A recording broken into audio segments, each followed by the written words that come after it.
Assalamu alaikum. Kwa jina naitwa Muhammad Ali Kibao, mtoto wa marehemu Ali Muhammad Kibao ambaye mwezi Septemba mwaka 2024 alitekwa, kuteswa na kuuawa kikatili na watu wasiojulikana.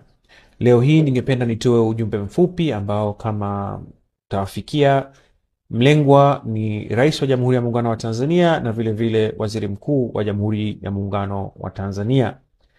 Natoa hapa kwa namna hii kwa sababu hakuna namna nyingine za mawasiliano kutoka kwa mwananchi kwenda kwa watu waliochukua madaraka ya juu. Dhumuni la ujumbe huu ni mambo makubwa matatu. La kwanza ni kuongea kwa niaba ya familia yetu, ingawa sikuwashirikisha katika kutengeneza ujumbe huu, na vile vile familia ambazo zinapitia madhila kama ambayo tumepitia sisi kwa zaidi ya mwaka mmoja sasa. La pili ni kuongelea jinsi ambavyo uoga, simanzi na pengine chuki zinavyojengeka na kutawala kwa watu ambao wanapitia mambo mbalimbali na Watanzania kwa ujumla wanaoona jinsi haya mambo yanavyotokea. La tatu na la mwisho ni kutoa ushauri. Najua kwamba ushauri huu hautasikilizwa pengine au hakuna atakayefuatilia, lakini kila mmoja wetu kama Mtanzania, kama Watanzania tuna haki na vile vile wajibu wa kutoa ushauri kwa wale waliochukua madaraka ya kutuongoza. Ningependa nisisitize pia kwamba sio dhumuni la ujumbe huu kuhamasisha yoyote afanye chochote. Sio dhumuni la ujumbe huu kuhamasisha maandamano. Na sisitiza hilo kwa sababu sitaki akutwe mtu, ndugu yangu au Mtanzania yoyote, na ujumbe huu au anatazama kusambaza ujumbe huu akaambiwa kwamba anasambaza ujumbe wa maandamano. Hapana, hilo sio dhumuni lake. Huu ni ujumbe moja kwa moja, ni message kutoka kwangu binafsi kwenda kama itawafikia kwa rais na vile vile waziri. Nianze na la kwanza. Ni zaidi ya mwaka mmoja sasa tangu mzee Kibao atekwe, kuteswa na kuuawa kikatili. Hatujasikia chochote mpaka sasa kutoka kwenye mamlaka yoyote, pamoja na kufuatilia kwa nguvu sana. Sio tatizo, tumekaa kimya sio kwa sababu tumeridhika, bali tunaelewa kwamba wakati mwingine haya mambo huwa yanachukua muda mrefu. Na tumeona juzi tumesisitizwa kwamba na rais na vile vile waziri mkuu tumesisitizwa kwamba tunaishi katika nchi ya utawala na sheria.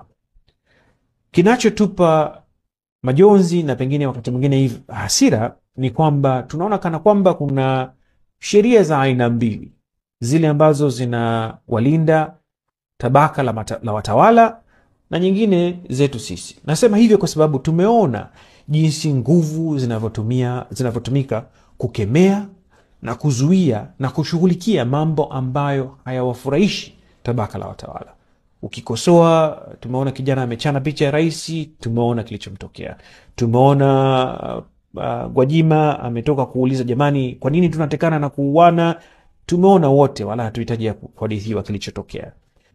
Tumeona kufungiwa makanisa yake, tumeona kufunguliwa makanisa yake. Tunaona sio kwamba watu ni vipofu na viziwi, tunaona haya yote.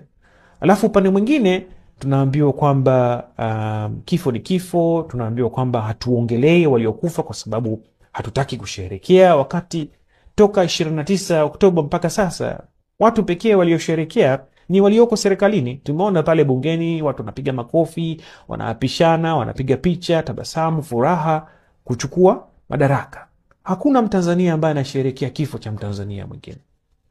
Na hili linalipelekea kuongelea kipengele cha pili cha ujumbe huu: uoga, chuki na simanzi.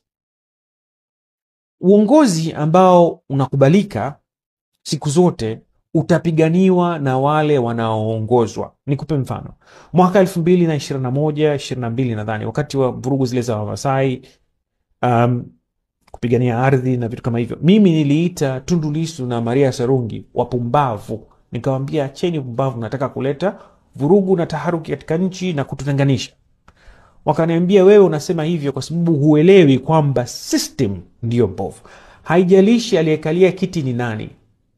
Kama kiti ni kibovu, kitavunjika. Haijalishi aliyekalia kiti ni nani. Sikuwaelewa, nikawaacha. Na nadhani wapo wengi kama mimi ambao walikuwa wanasikiliza tu haya mambo, wanaona haya ni husu. Umeona? Mpaka yalipotufika sisi.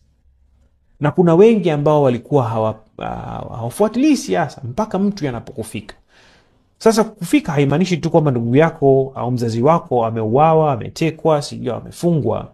Kukufika pia ni kwamba ile kwamba sasa kuna lockdown, huwezi kutoka kwenda kutafuta riski. Huko nako ni kufikwa. Sasa yakisha kufika haya, ndipo unapoanza sasa kuangalia kwa ukaribu zaidi, na unagundua kwamba kweli tuna system ambayo inahitaji marekebisho makubwa sana. Lakini kauli za viongozi wetu, matendo ya viongozi wetu wakati mwingine hayaleti matumaini kwamba haya yatashughulikiwa. Badala yake tunaishi kwenye mazingira ambayo mtu, ndugu yenu, mzazi wenu ameuawa, ndugu, jamaa na marafiki wanaogopa hata kukupa pole. Mpaka sasa kila siku napata mimi maonyo kwamba bana, mwambieni kaka yenu, au unapata ujumbe moja kwa moja, bana kuwa makini. Niwe makini, nimefanya nini? Nimefanya kosa gani?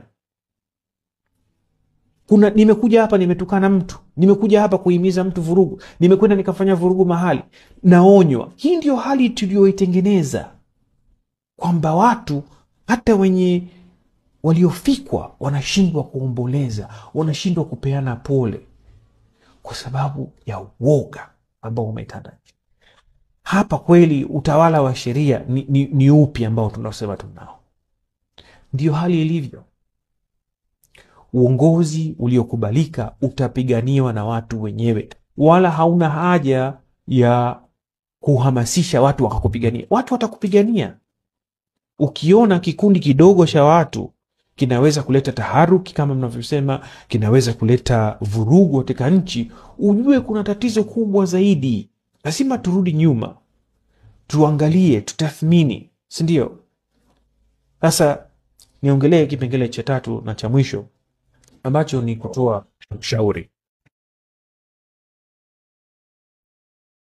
Ushauri kama nilivyosema, sidhani kama tunaongea tu, lakini unajua hakuna atakayesikiliza. Yani inakatisha tamaa sana kwa kweli, lakini nitaongea.